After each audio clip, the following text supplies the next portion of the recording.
ফের সভা বিতর্ক। প্রথমে আরামবাগে বুদ্ধদেব ভট্টাচার্যকে কর্মী সভার অনুমতি না দিলেও পরে অবস্থান থেকে সরে এসেছিল প্রশাসন। তা নিয়ে একপ্রস্থ বিতর্ক তৈরি হয়েছিল। এরপর সিপিএমের উত্তর 24 পরগনা জেলা কমিটি ভিক্টোরিয়া হাউসের সামনে সভার অনুমতি চাইলেও তা দেয়নি পুলিশ। এই নিয়েও জোর চাপানুতর হয়। এই প্রেক্ষাপটেই এবার পুলিশ অনুমতি না দেওয়া সত্ত্বেও মঙ্গলবার কলকাতা পুরসভার সামনে সভার সিদ্ধান্তে অনড় থাকল কলকাতা জেলা বামফ্রন্ট। সোমবার বামেদের তরফে মুখ্য সচিবকে চিঠি দিয়ে জানিয়ে দেওয়া হচ্ছে সভা হবেই। এই প্রথম দেখলাম 1 মাস বাদে 6 তারিখে তারা চিঠি দিয়ে জানাচ্ছে যে মিটিং করা যাবে না অ্যাডমিনিস্ট্রেটিভ কারণে।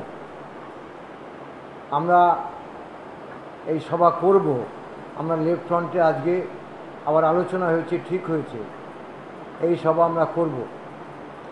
আমরা চিফ সেক্রেটারির কাছে অনুমোদন চেয়ে পারমিশন চেয়ে চিফ সেক্রেটারিকে ফ্যাক্স করেছি, আজকেই ফ্যাক্স করেছি।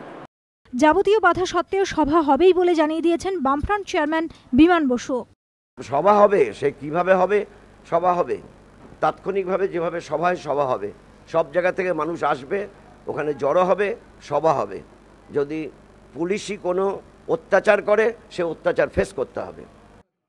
এদিকে গোটা ঘটনায় যুগ্ম পুলিশ কমিশনার সদর জাভেদ শামীম জানিয়েছেন, পুজো উপলক্ষে এখন নিউ মার্কেট চত্বরে প্রবল ভিড় থাকায় রাজনৈতিক দলগুলিকে আপাতত সভা না করার অনুরোধ করা হয়েছে। মঙ্গলবার সভার পর পরিস্থিতি অনুযায়ী ব্যবস্থা নেওয়া হবে। এর আগেও বিরোধীদের সভা করতে না দেওয়ার অভিযোগ তুলে তৃণমূল সরকারকে কাঠগড়ায় দাঁড় করিয়েছে সিপিএম। একই সুর শোনা গিয়েছে কংগ্রেসের গলাতেও। এবার ফের সভা বিতর্ক রাজনৈতিক সংঘাত আরও বাড়াবে বলেই মনে করছে রাজনৈতিক মহল। বিতনু চট্টোপাধ্যায়ের রিপোর্ট, এবিপি আনন্দ, কলকাতা।